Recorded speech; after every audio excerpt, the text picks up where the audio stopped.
ಭಾರತೀಯ ಅಂಚೆ ಇಲಾಖೆಯಿಂದ ಬೆಂಗಳೂರಿನಲ್ಲಿ ಇಂದು ಭಾರತದ ಮಾನವ ಸಹಿತ ಬಾಹ್ಯಾಕಾಶ ಹಾಗೂ ಸ್ಮರಣಾರ್ಥ ಅಂಚೆ ಚೀಟಿಗಳನ್ನು ಇಸ್ರೋ ಅಧ್ಯಕ್ಷ ಡಾ ವಿ ನಾರಾಯಣನ್ ಹಾಗೂ ಭಾರತೀಯ ವಾಯುಪಡೆಯ ಗ್ರೂಪ್ ಕ್ಯಾಪ್ಟನ್ ಶುಭಾಂಶು ಶುಕ್ಲಾ ಬಿಡುಗಡೆ ಮಾಡಿದರು. ಈ ವೇಳೆ ಕರ್ನಾಟಕ ಅಂಚೆ ವೃತ್ತದ ಮುಖ್ಯ post master general K Prakash, ಅಂಚೆ ಇಲಾಖೆ ಹಿರಿಯ ಅಧಿಕಾರಿ ತಾರಾ, ಅಂಚೆ ಸೇವೆಗಳ ನಿರ್ದೇಶಕ ಸಂದೇಶ್ ಮಹದೇವಪ್ಪ ಸೇರಿದಂತೆ ಅಂಚೆ ಇಲಾಖೆಯ ಹಿರಿಯ ಅಧಿಕಾರಿಗಳು ಉಪಸ್ಥಿತರಿದ್ದರು.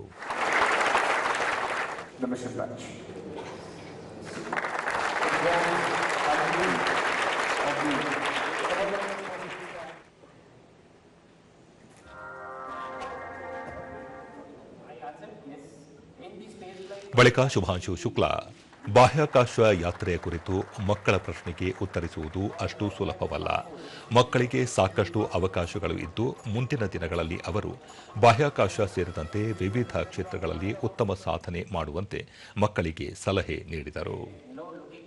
Somebody like them, that this is possible for us as well. And I think that is the power these missions hold. And by events like this, I would especially like to thank the Department of Post. Secretary is not here today, but sir, thank you so much for considering this and releasing these stamps. Because what happens when you do this is you are spreading this awareness. You are telling the kids, you are telling people that this is a nation, this is a country that celebrates this, that celebrates science. And so we cultivate a culture. K Narayanan, ದೇಶದ ಪ್ರತಿಯೊಂದು ಭಾಗದಲ್ಲೂ ಜನರನ್ನು ತಲುಪುವಲ್ಲಿ ಅಂಚೆ ಇಲಾಖೆಯ ಸೇವೆ ಅನನ್ಯ. ಈಗ ಬಾಹ್ಯಾಕಾಶದತ್ತ ಹೆಜ್ಜೆ ಹಾಕಲು ಇಸ್ರೋ ಜಂಟಿಯಾಗಿ ಕಾರ್ಯಾಚರಣೆ ನಡೆಸುತ್ತಿದೆ ಎಂದು ಹೇಳಿದರು. And 12th April 1961, Yuri Gagarin went to space and came back. 24th December 1968, the first lunar orbiter using Apollo 8 went around the moon and came. And 1968, when the first orbiter is going around the moon and coming, in India we are having only Deepavali rockets, not other rockets. K Prakash, ಎಲ್ಲಾ ಕ್ಷೇತ್ರಗಳಲ್ಲಿ ಅಂಚೆ ಇಲಾಖೆ ತನ್ನದೇ ಸಾಧನೆ ಮಾಡಿದ್ದು ಅದು ಹೀಗೆಯೇ ಮುಂದುವರಿಯಲಿದೆ ಎಂದರು. In Mysore called the Center for Excellence in Postal Technology. I request the young children here to come and visit us.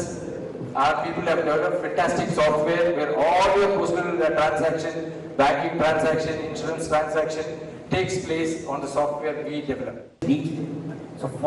ನಂತರ ಇಸ್ರೋ ಅಧ್ಯಕ್ಷ ಡಾ ವಿ ನಾರಾಯಣನ್ ಹಾಗೂ ಗ್ರೂಪ್ ಕ್ಯಾಪ್ಟನ್ ಶುಭಾಂಶು ಶುಕ್ಲಾ ವಿದ್ಯಾರ್ಥಿಗಳೊಂದಿಗೆ ಬಾಹ್ಯಾಕಾಶಕ್ಕೆ ಸಂಬಂಧಿಸಿದ ಹಲವು ವಿಷಯಗಳ ಕುರಿತು ಮಾಹಿತಿ ಹಂಚಿಕೊಂಡರು. 2020 was the time that 4 of us were selected in this program. February 2020 onwards, we have been training. I mean, the thrusters got heated up because of that. They could not do whatever is included in the right place. In fact, when you do the validation, all these things have to be considered. And my question is that how can you decide which planet to explore next? And when you went to space, did you see any unexplored thing?